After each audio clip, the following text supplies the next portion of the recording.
नमस्कार बंधुगण मु सत्य नना चांदमा जाजपुर रोड को कौची आपण मानकर समस्त संदेह दूर करने आज ये वीडियो पोस्ट कर जो पया श्राद्ध बा महालया दीपावली अमावास्या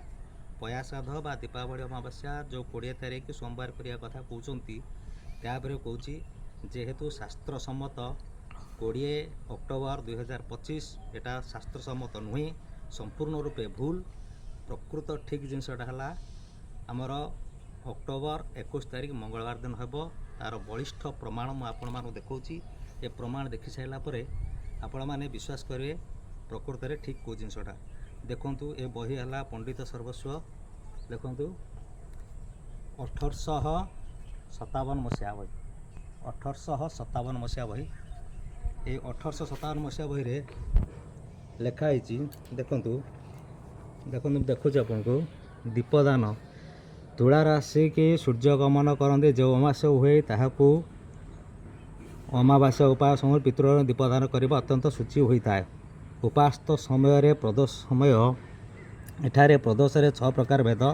पूर्वाह्न प्रदोषर व्याप्ति परदिन सेहीपरि उभय दिन प्रदोष व्याप्ति उभय दिन प्रदोषर व्याप्ति ए देश साम्य वैषम्य इति से विषय प्रथम द्वितीय ए 2 दिन सन्देह अभाव इतर मानक पर दिवस दीपदान कर जेबे परदिन एक दंड रजनी पर्यंत अमावास्या थिबो तेबे पूर्व दिन को त्याग करी परदिन सुखरात्रि बा जोड़ा को कहती आमर दीपावली अमावास्या पालन करे। यही वचन जो माने अज्ञानवशत चतुर्दशी दिन दीपदान करती से पितृ माने निराश होई दारुण अभिशाप देते तेणु समस्त अनुरोध 20 तारीख दिन चतुर्दशी रोचे चतुर्दशी युक्त अमावास्या पिंडदान बा महालया करा जाए नहीं तेणु ताकू कौ दिन कर ना अमावास्या युक्त प्रतिपद अमावास्या जाऊ प्रतिपद तिथि हो से कर तेणु ये दिशा उपवास कर दीपदान कर ये हूँ आमर देखो पंडित सर्वस्व 188 नंबर पृष्ठार लिखा अच्छी द्वितीय प्रमाण एथर देखा आपन को द्वितीय प्रमाण बही है गदाधर पद्धति देखु देखु सूर्यग्रह तुला राशि रे प्रवेश कले अर्थात कार्तिक मासरे जो अमास हुए ताकू दीपदान बा पयाश्राद्ध अमावास्या कहती से दिन उपवास रही प्रदोष समय पितृलोक को दीपदान करा जाए। अमावास्या तिथिर भेद 6 प्रकार केवल पूर्व दिन में प्रदोष व्याप्ति केवल पर दिन प्रदोष व्याप्ति उभय दिन प्रदोष व्याप्ति जोटा ए वर्ष अच्छी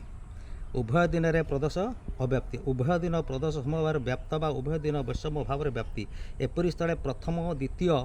पक्षरे सन्देह ना अन्य भाव में केवल परदिन दीपदान कर विधेय कथित अच्छी परदिन प्रदोष समय को अमावास्या जदि दंडे मात्र थिबो तेबे पूर्व दिन को त्याग करी परदिन ग्रहण करिवो एहीपरि दिनर राति को सुखरात्रि कहुए। चतुर्दशी युक्त अमावास्या तिथि उल्का ग्रहण कले पितृगण निराश होती बोली प्रबाद अच्छी एणु चतुर्दशी युक्त प्रदोष कालीन अमावास्या राति श्यामाकाली पूजा हुए किंतु ए श्यामा पूजा कर्मकाल अर्धरात्रे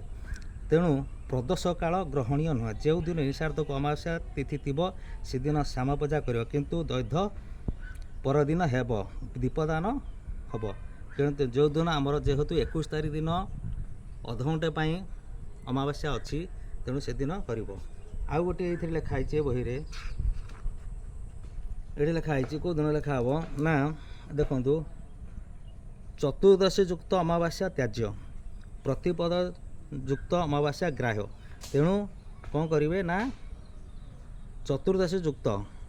20 तारीख दिन रोचे कौन चतुर्दशी अमावास्या मिसी रोचे तेणु ताकू त्याग करी परदिन प्रतिपद आउ अमावास्या उठू से दिन तुम दीपदान बा पयाश्राद्ध कर आउ गोटे प्रमाण देखुची असली खड़ीरत्न पंजिका लिखी असली खड़ीरत्न पंजिका गोटे भल कथा लिखी देखु से लिखी अक्टोबर 21 तारीख दिन दीपावली अमावास्या हम पयाश्राद्ध हम से यही कथा लिखाई चलित वर्ष अक्टोबर 20-21 2 तारीख अमावास्या तिथि प्रदोष व्यापिनी रोची अक्टोबर 20 तारीख सोमवार अमावास्या तिथि अपराह्न प्रदोष और रात्रि व्यापिनी रही समय अक्टोबर 21 तारीख मंगलवार अमावास्या तिथि सूर्य उदय काल को मध्याह्न अपराह्न प्रदोष को व्याप्त रही। ଦୀପାବଳି ଦେଶାଚାର ପ୍ରଥାଚାର ଓ ଲୋକାଚାର ମତେ ଏବଂ ଉଦ୍ଦେଶ୍ୟ ଭେଦରେ ଯଥା ଶ୍ରୀଲକ୍ଷ୍ମୀ ଗଣେଶ ପୂଜା ଦୀପଦାନ ପୟାସାଦ ରାମଙ୍କ ଅଯୋଧ୍ୟା ପ୍ରତ୍ୟାବର୍ତ୍ତନ ନୂତନ ବର୍ଷକୁ ସ୍ୱାଗତ ଗୁଜରାଟ ରାଜସ୍ଥାନ ଆଦି ପ୍ରାନ୍ତରେ ଇତ୍ୟାଦିରେ ପାଳନ କାର୍ତ୍ତିକ ଅମାବାସ୍ୟା ପାଳିତ ହେଉଥିଲେ ମଧ୍ୟ ଏହା ଉଦ୍ଦେଶ୍ୟରେ ଭେଦରେ କର୍ମକାଳ ଭିନ୍ନ ଭିନ୍ନ ଅଟେ। ଚଳିତ ବର୍ଷ ଉଦ୍ଦେଶ୍ୟ ଭେଦରେ ଦେଶାଚାର ମତରେ ଉଭୟ ଦିନକୁ ଦୀପାବଳି ପୟାସାଦ ଇତ୍ୟାଦି ପାଇଁ କର୍ମକାଳ ପ୍ରସ୍ତୁତ ହୁଏ। ଶାସ୍ତ୍ର ମତରେ ଉଭୟ ଦିନ ପ୍ରଦୋଷକୁ ଅମାବାସ୍ୟା ରହୁଥିଲେ କେବଳ ଦ୍ୱିତୀୟ ଦିବସରେ ଦୀପ ପ୍ରଜ୍ୱଳନ ପୟାସାଦ ସନ୍ଧ୍ୟାରେ ବଡ଼ ଉଡ଼ୁଆ ଡାକ ଇଷ୍ଟ ଦେବତାଙ୍କୁ ପୂଜାର୍ଚ୍ଚନା ଆଦି ହେବା ଶାସ୍ତ୍ର ସମ୍ମତ। ଏଣୁ ଶାସ୍ତ୍ର ମତେ ଉତ୍କଳ କ୍ଷେତ୍ରରେ ଦୀପାବଳି ପୟାସାଦ ବଡ଼ ଉଡ଼ୁଆ ଡାକ ଇଷ୍ଟ ଦେବାଦେବୀ ପୂଜାର୍ଚ୍ଚନା ଇତ୍ୟାଦି ଅକ୍ଟୋବର 21 ତାରିଖ ମଙ୍ଗଳବାର ହେବା ବିଧି। ଶାସ୍ତ୍ର ମତରେ କାର୍ତ୍ତିକ ଅମାବାସ୍ୟା ଉଭୟ ଦିନ ପ୍ରଦୋଷ ବ୍ୟାପ୍ତି ହେଉଥିଲେ କିମ୍ବା ଉଭୟ ଦିନ ପ୍ରଦୋଷ ବ୍ୟାପ୍ତି ହେଉଥିଲେ ପରଦିନ ଅର୍ଥାତ୍ ଅକ୍ଟୋବର 21 ତାରିଖ ମଙ୍ଗଳବାର ଦୀପାବଳି ପାଳନୀୟ। ଆପଣଙ୍କୁ ଯଦି ଭିଡ଼ିଓ ଭଲ ଲାଗେ ତାହେଲେ ଲାଇକ୍ କରିବେ ଏବଂ ସେୟାର କରିବେ ଯେମିତି ପ୍ରତ୍ୟେକ ଲୋକଙ୍କ ପାଖରେ ଏସବୁ ଭିଡ଼ିଓ ଏବଂ ପ୍ରମାଣ ପହଞ୍ଚିଯାଏ। ତେଣୁ ଧନ୍ୟବାଦ। ପ୍ରମାଣ ଏତେ ଆପଣମାନଙ୍କ ଆଗରେ ରଖିଲି। ଯଦି ପ୍ରମାଣ ଆପଣଙ୍କୁ ଭଲ ଲାଗେ ତାହେଲେ ଲାଇକ୍ କରିବେ ସେୟାର କରିବେ ବହୁ ମାତ୍ରାରେ ସେୟାର କରିବେ ସବୁ ଲୋକଙ୍କ ପାଖରେ ଯେମିତି ପହଞ୍ଚିଯାଏ। ଧନ୍ୟବାଦ। ଜୟ ଜଗନ୍ନାଥ।